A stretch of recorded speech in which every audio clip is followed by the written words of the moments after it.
$1,500 fast start. First 10 days only sold $1,500.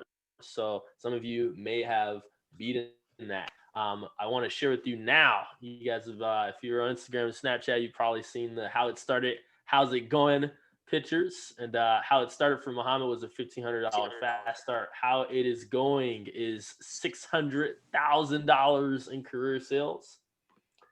Largest order was over $6,600. And this last week just came off his best week ever. Had a $41,000 personal sales week. Last week, he wrote up 48 orders with an average order of $858. And he has a standing average order of $480. He's going to be talking to you guys about, some sales tips. Obviously, he seems like he's pretty good at that, and also really how to maximize this winter break in terms of selling. So without further ado, I'm going to go ahead and pass it off to Mohammed. And thank you for gracing us with your time. I know, making 20 grand in a week, you're probably very busy. And so thank you for, sharing with us. I'll go ahead and make you a co-host, and I'll spotlight you. And take it away. Thank you, Mohammed. Well, how are you guys doing? It's me, the best day of your life when the knife guy come and speak, right? Well, I guess we're all knife people here in this room. So I want to talk a little about closing, average order size, and also just kind of just setting the expectation, how to just really just have fun with the job in general. Honestly, just seeing how big I can get some of my orders just with some of my clients, and 5 keys to upselling. And so it's 5 keys to upselling, and there's a couple different parts to it. The first part is about timing. That's step 1. I'm going to tell you all 5 keys up front so that way you guys have them, and then I'll kind of go through each section individually. But the first one's timing. Step 2 is interest phrasing. Step 3 is leading questions. Step 4 is closing. And the last one is the 3 rules. And so step 1, so the first thing I want to talk about is timing. And it's actually really interesting to know, there's actually good times to close on an order and a bad time to close on an order. And so as you guys are going through the appointment, one of the things you guys got to make sure that you're doing is you want to start reading your customers. You want to kind of feel them out a little bit and figure out, what their interest levels are. If they're not interested, or maybe, they're unsure about a package, a knife set, or anything like that, you never want to close on the order until, I never ask for the order until I know for sure they're going to say yes, or I'm like 90% sure they're going to say yes. And so if you're unsure, it's always okay to ask them questions just to feel where they're at. And so sometimes I'll look at the clients, and I'll kind of, if they feel confused with the entire process, you know that you need to kind of ask them more questions. And I know a lot of you guys do virtual appointments, and I know there's maybe some of you guys do in-person appointments. And what I always say is that when you guys do feel comfortable and you do ask for the order, and once you have the credit card information in hand, that's the time, when the order really begins. When you close on something, the goal is to just close on something as fast as possible.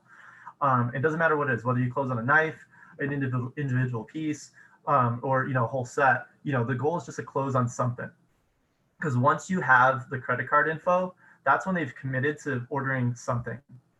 And to go back to timing a little bit as well, because I don't know if you guys have ever experienced this before, where the customer is looking at 2 different options. Maybe it's like 1 or 2 knives with like no discount at all, or maybe like a really small discount, and then then you offer them like a bigger package and say, hey, if you buy the whole set, I'll give you a much better deal. And they're on the fence about whether they want the whole set or not.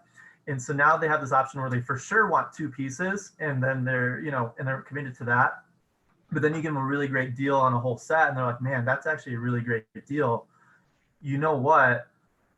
I'm going to think about it for a day or so, and I'll get back to you whether I decide if I want to get the whole set.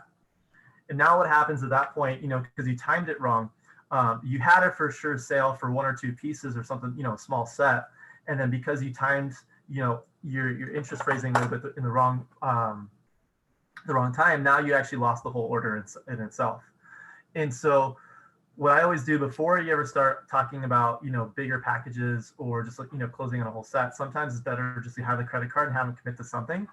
Once they commit to something, then you can actually start working on building up the order. And most of the time, whenever I close, last week, my biggest order was, I think it was probably around 5,500 or maybe 6,000. I had a couple orders between 4 and 6,000 last week.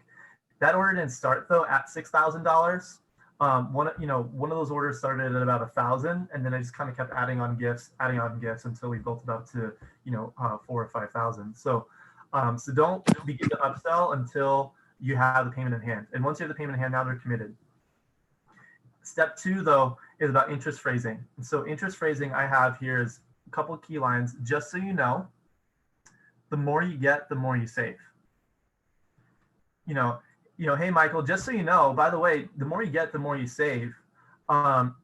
Since you're doing this set right here, or since you're getting these pieces right here, if you want to go ahead and add on that ice cream scoop you guys were talking about, I can, here's what I can do for your order. Or, hey, just so you know, I know you were talking about possibly, thinking about some wedding gifts down the road. If you just want to go ahead and add those on right now, let me show you what I can do for you. Other questions I always ask throughout the entire appointment, I like to just go fishing. That's kind of fishing for information, because I want to know as much about the client as possible. And so I'm always asking questions about their kids, how old their kids are and where they live. Because then in my thought process is, if you guys aren't familiar, we have what's called a family program. So when they buy gifts for their friends and family, they get, special discounts. And so, so I'm thinking about, okay, so they have 4 kids. In theory, they're probably going to buy at least 4 gifts for the holidays. Why not have all 4 gifts be for Cutco? So then I started thinking about those. If they have nieces and nephews, you just want to figure out who's in their family, who's in their network, and who they might consider getting a gift for. And so I just asked them, like, hey, who do you know that's really hard to shop for? Hey, who do you know that has a birthday, wedding, anniversary, or even just a special occasion or just because gift coming up in the next 3 to 6 months? And I also tell people all the time, it's okay to, if you want to plan ahead, like we can definitely, I know you said you have some gifts that you want to give out in February. Well, just so you know, because of the sales we have going on right now, if you want to go ahead and take advantage of our sale prices now, then you have them ready and you can, always give them out in February, which is really cool. And then you just want to kind of start asking leading questions a little bit.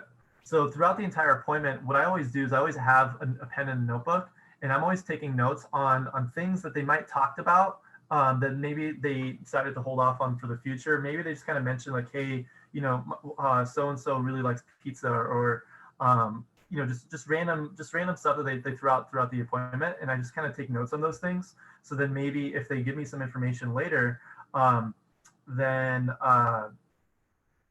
I know, I can maybe bring that up at the end of the appointment. One other thing as well that's super important to when you guys are going through your appointments is you want to kind of have a list of all of your back pocket specials. And so when I mean by back pocket specials, and these you can make up whatever special you want. I have discounts, and the discounts are literally like I just have discounts for like the silliest things sometimes. Hey, this is my Tuesday discount. Hey, here, this is actually my birthday discount, whatever it is. And I just give something a name, and it just makes it official. I had a client yesterday, and I was just like, hey, her name was Tia. I was like, hey, this is the Tia is a super amazing mom special. People laugh about it, and then you tell them what the special is, and and sometimes they go for it. And so the specials that I have, and you just want to have your standards as well of how big of discounts you're giving. So I have sometimes I do get a free gadget special. I do a buy 3 get 1 free. I do a pick 5 special where if they pick 5 pieces, I'll give them 20% off or a free knife. And then also know that when they get like 3 knives or more, I have a special, on the back of my head. It's like, well, if they get 3 knives or more, they get a free tray. So I'm always telling them, hey, just so you know, currently right now, you're actually at 2 pieces. If you want to go ahead and add 1 more piece, so you know your specials. So if you want to go ahead and add 1 more piece, I'll actually, if you want to basically do a buy 1, get 1 free. So if you want to buy 1 more knife to get it to 3, I'll buy you the fourth knife and we can put it in a tray for you. And if you guys didn't know, when you bonus a tray, it doesn't take away from your CPO. I love giving away free trays because it's zero CPO to my pocket. So I'll give away as many free trays as I want. Other questions I'll ask, so you go to the leading questions. If they're looking at 3 to 5 pieces or more, I just say, hey, hey, Michael, like when you get these knives, where are you going to put them? And then they're like, I don't know. That's a great question. Have you ever thought about having a block to put them in? I know we're not, you don't have to get the whole block right now, but what we can do is we just have a safe place to put them, and then we'll have some holes in the block, and we can always add on to it later on. And by the way, we can get like this block right here. And that way, you can just grow into your set. How does that sound? And that's another question I always ask as well. Hey, how does that sound? What do you think? Because I want their opinions. I want, and I want them to feel comfortable telling me what their concerns are. And then from there, if you add on the block, like, yeah, we'll add the block on, cool. But hey, just so you know, just for fun, do you mind if I just show you what it would cost just to fill the whole block up? And that's how you go. And so I'm going to repeat the whole process right there to give you an idea. So let's say a customer has, 2 pieces, and I say, hey, just so you know, if you want to go ahead and get one more knife, I'll buy you a 4th knife for free. Hey, where do you think you're going to store these knives? Oh, do you want to get a block? And then you add on the block. And then, hey, just for fun, do you want to see what it would cost just to get the whole, just fill the whole block and have no holes? And that's kind of progression a little bit. If you ever, sometimes people go from like 2 pieces to a full set, or even a builder set. And sometimes they say, no, I'll just grow into it later. And the next thing you know, that you have a block, and then they have holes in it. And then 3 months later, like, hey, you know what? The holes bother me. I got to fill it up. I get it all the time.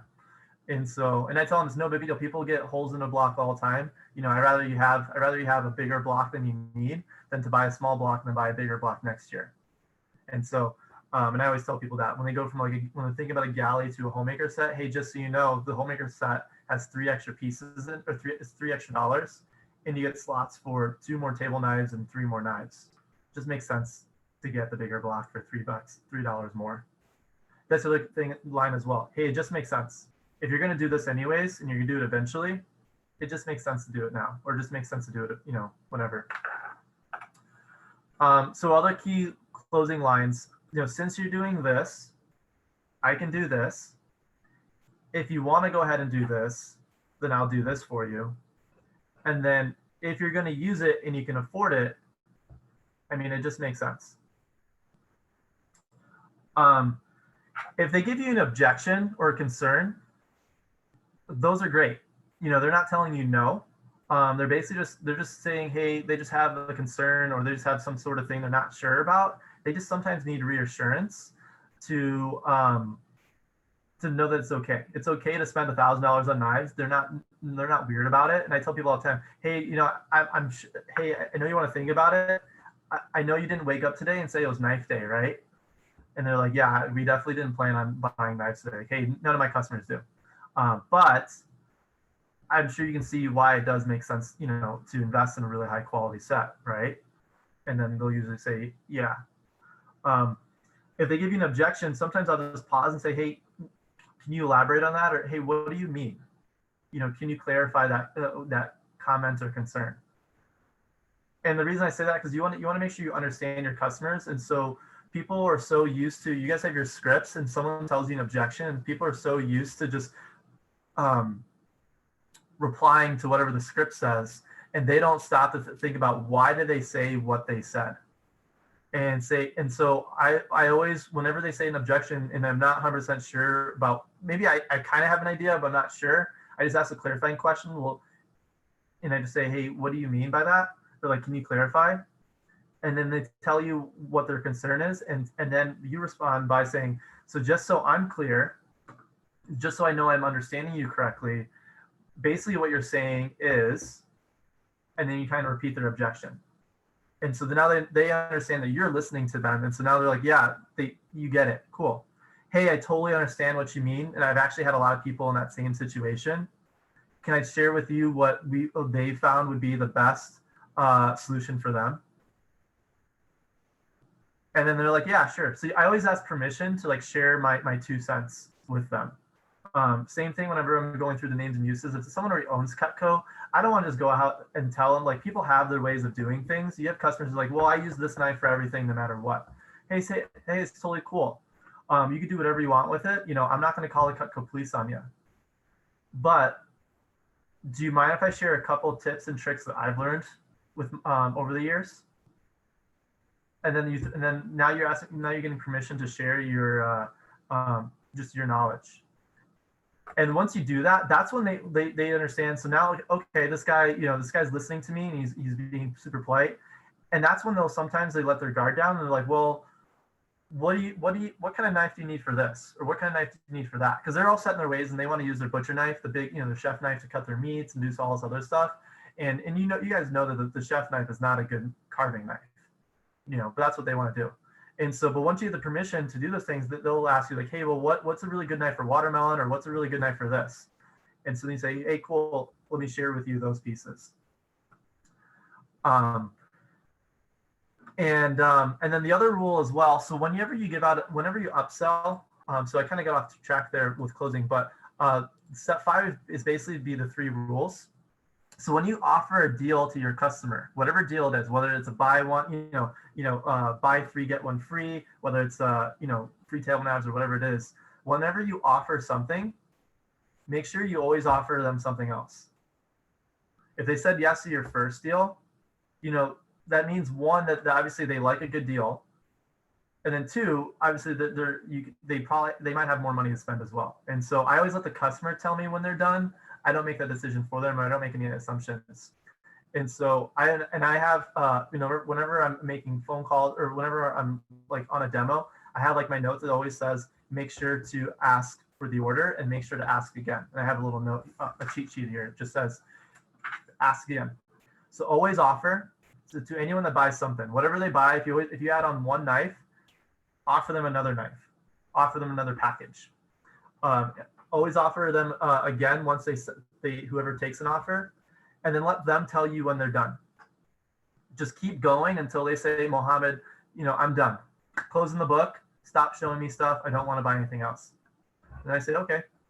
And then depending on the mood of the person, like if we're having fun, I might even tempt to like, and just be like, can I just share one last deal? And sometimes they say, no, I'm done. We're not buying another dollar. I'm like, okay. And sometimes they're like, sure. What is it? And every now and then you get the person who says, sure, what is it? And then they're like, okay, we'll do that too.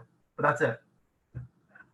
And so let them kind of go with it, or let them tell you when they're done. If they're asking you questions, that means that they're interested, because if they didn't ask questions, they don't care. So so key on whatever questions they're asking. And also just be aware if they say no to something, it doesn't mean they're saying no to everything. It just means they're saying no to that one item. For example, so the other day, I'm going to share a super quick story. And another line as well that actually, one of my favorite lines is when someone asks you for a knife or two. So let's say they ask, hey, you guys make a veggie peeler? Do you guys make a can opener? Do you make an ice cream scoop? I'm like, yeah, we do. Do you mind if I show you what package that comes in? And so people like buying things in sets, and just make up a set for anything. If someone says, hey, I want to buy a paring knife and a trimmer, I'm like, definitely, I can definitely do that for you. Do you mind if I share what package that comes in? That package actually comes in our homemaker set. And this is our basic set. It has 8 knives and 2 forks. You get it with steak knife, table knives, without steak knives.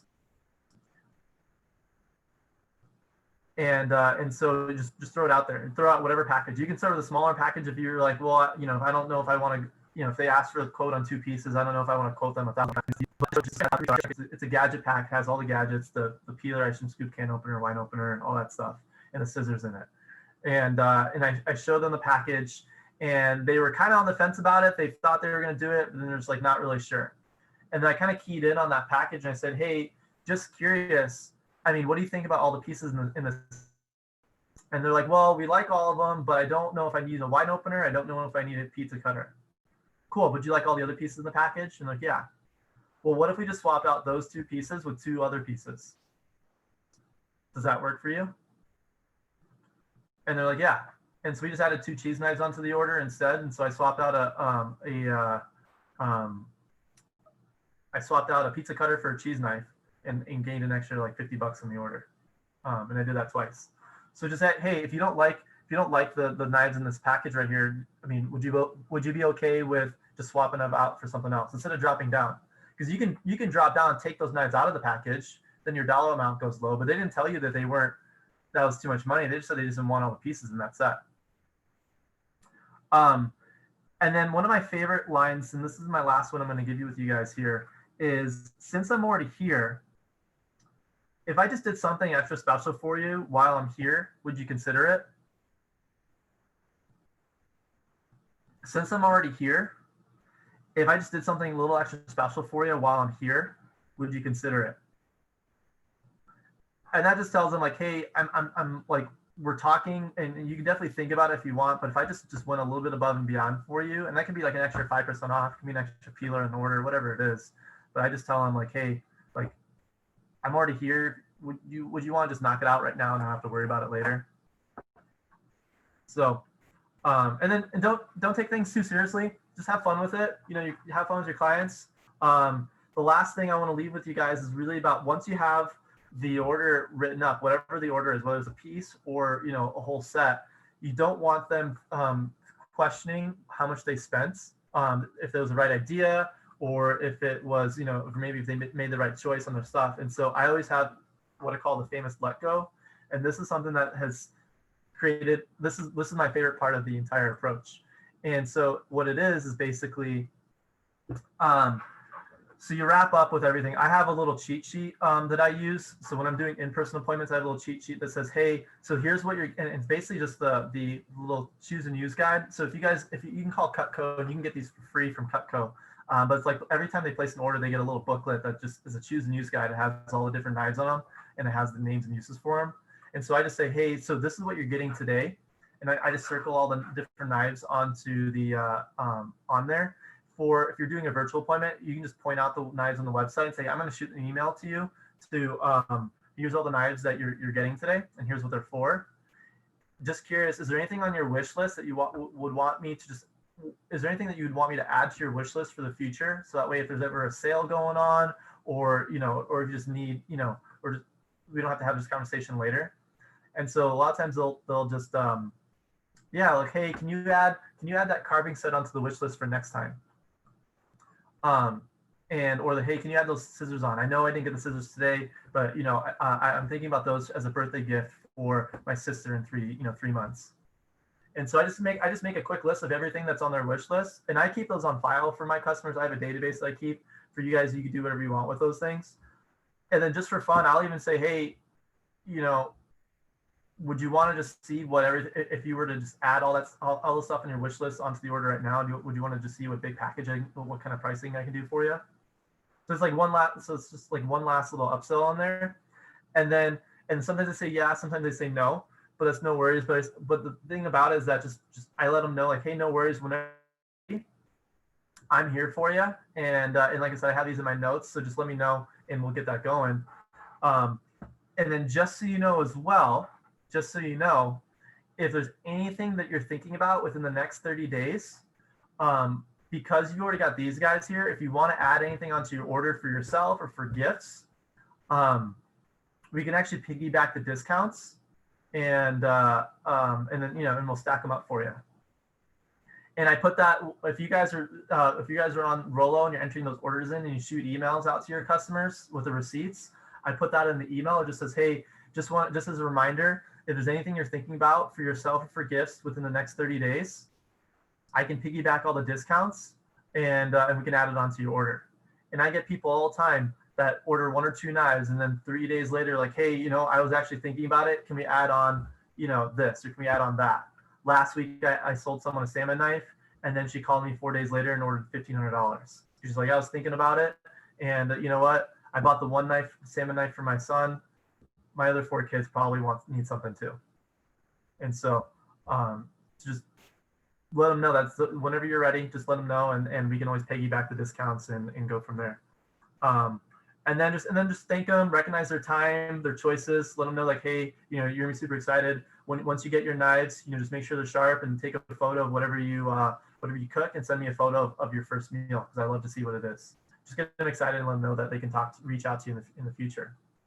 Outside of that, that's the main stuff. I don't know if anyone has any questions or if I'm allowed to ask questions or that kind of stuff. I have some questions, Mohammed. Yeah. And this is more for the group that we have here. So I know that, so you had a $1,500 fast start. And so more so from like a mindset perspective, you went from 1,500 fast start to 41K week this last week. What do you really think are, some things that really helped your progression year in and year out to really get to where you are right now? So the first thing is knowing that you have a good product. Every single day I work, I'm reminded by my customers that the product is world class. Just today, I spoke in front of a small group of people at a real estate office, and one of the guys was like, "Yeah, I sold Cutco back in the '60s, and this stuff doesn't break ever." And so that was just knowing that the product, the warranty, the quality of it, like it's worth it. And I tell people all the time, I did an appointment, I think Tuck was on the call the other day, and he's like, and the guy was like $81 for a spreader. I'm like, yeah, it's awesome. I would have thought it was gonna be more expensive too. And so, and that's just kind of what it was. It was like, so just have conviction that the product that you have is great. People buy so much other junk that doesn't last. I just bought a $1,100 iPhone, and it'll be my, I'll probably have it for 2 years. Or they can buy $1,100 homemaker stuff they'll have for 50. So that's that. And then also just know that it's not like people. When you're selling Cutco to someone, they're not like leveraging their home for to buy the Cutco. Like no one's gonna deplete their life savings to buy Cutco. And so no matter whatever they choose, like people, you can't force them to get anything.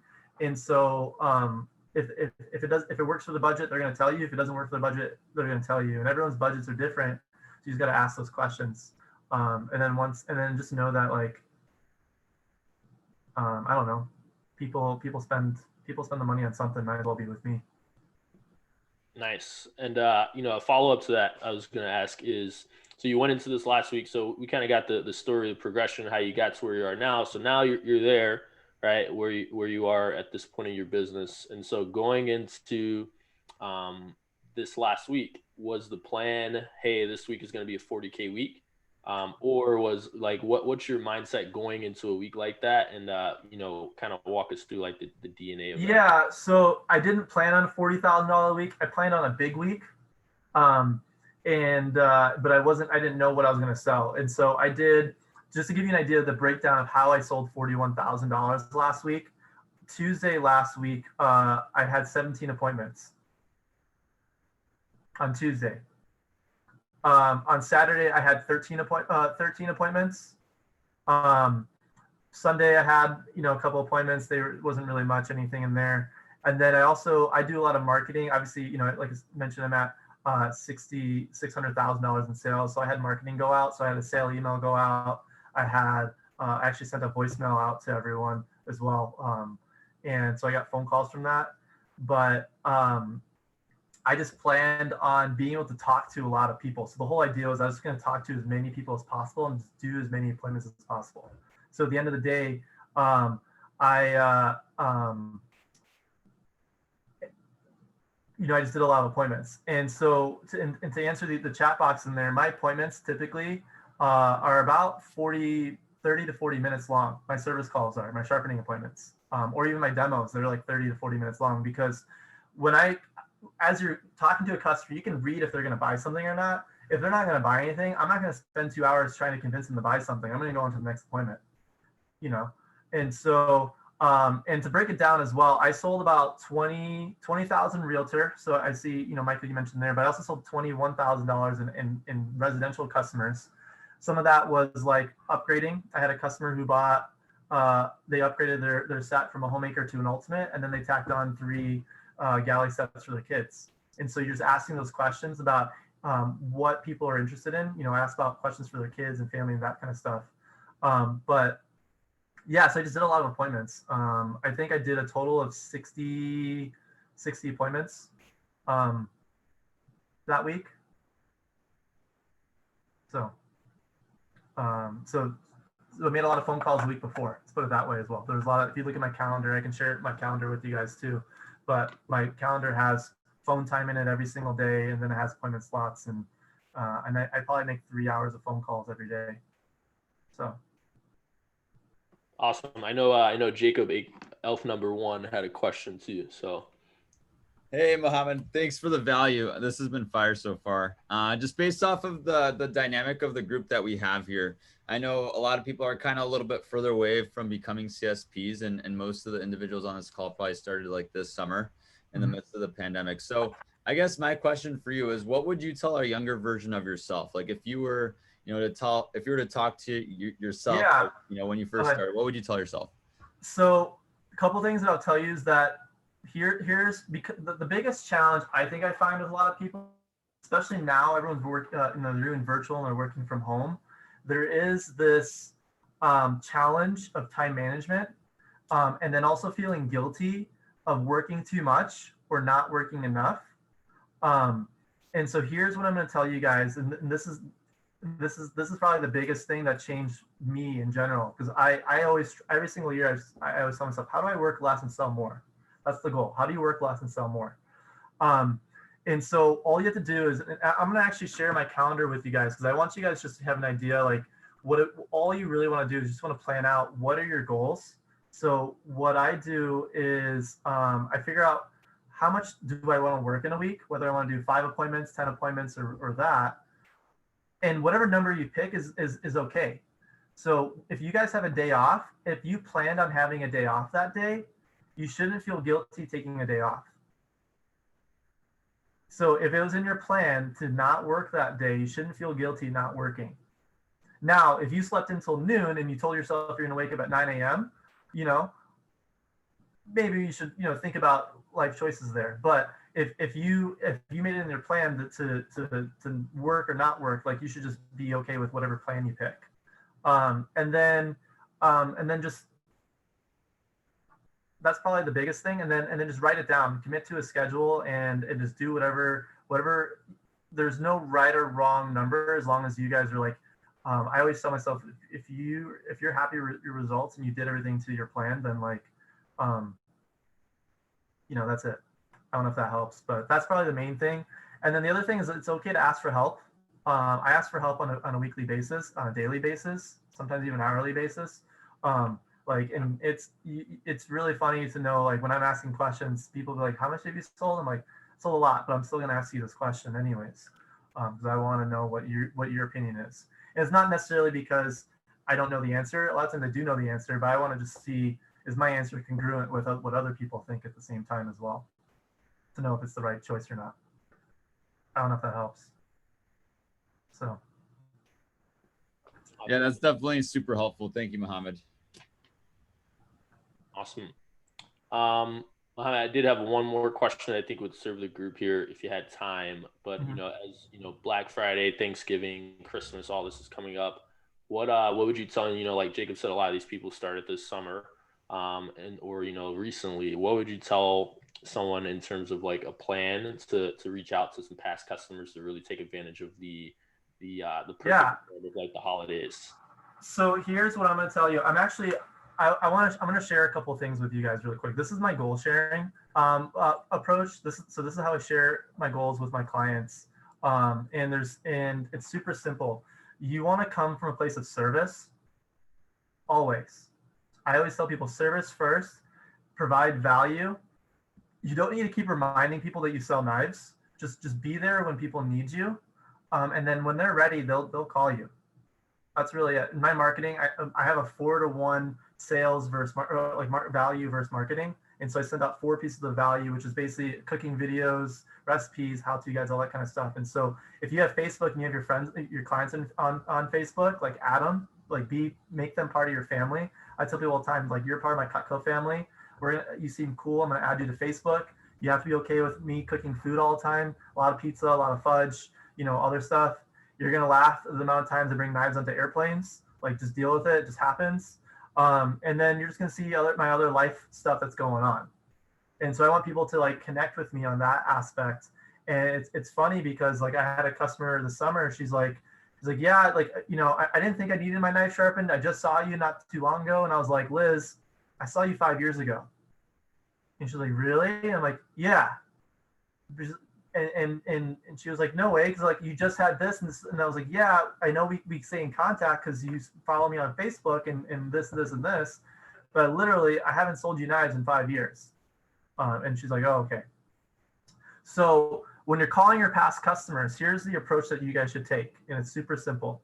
And it's literally just calling them and just saying, hey, how are you? Just like, basically, hey, Mike, I just want to call and just touch base with you to see how you're doing. How's your summer? How are you? How's your family? Cool. Well, hey, I just want to let you know, I just want to check in, just make sure everything's good.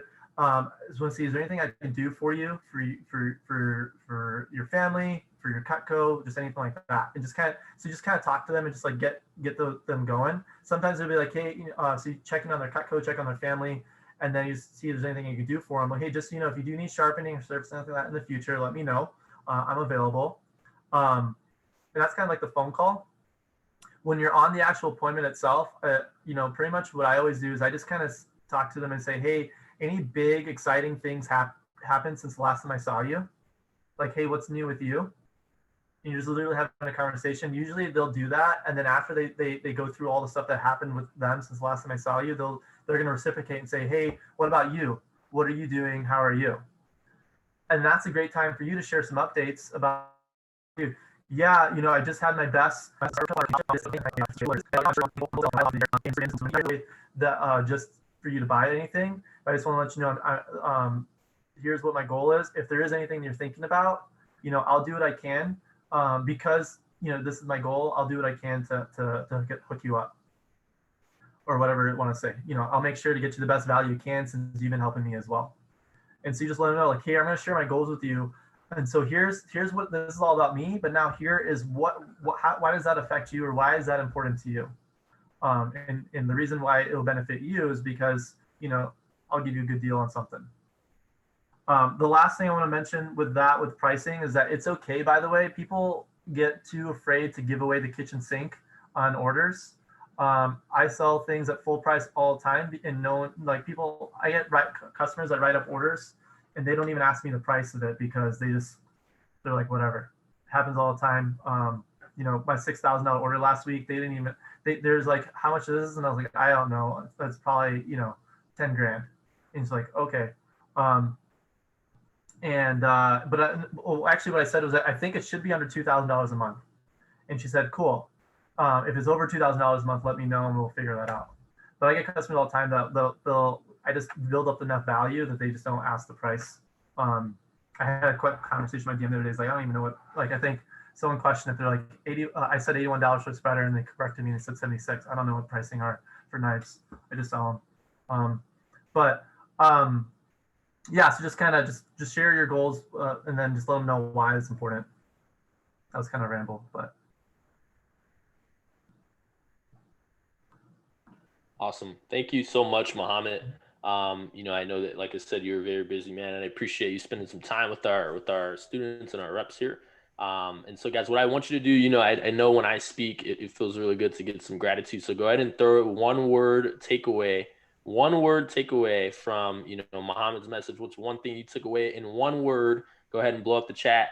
Show my man some love here, and go ahead and do that really quickly. Just one word takeaway, how you felt.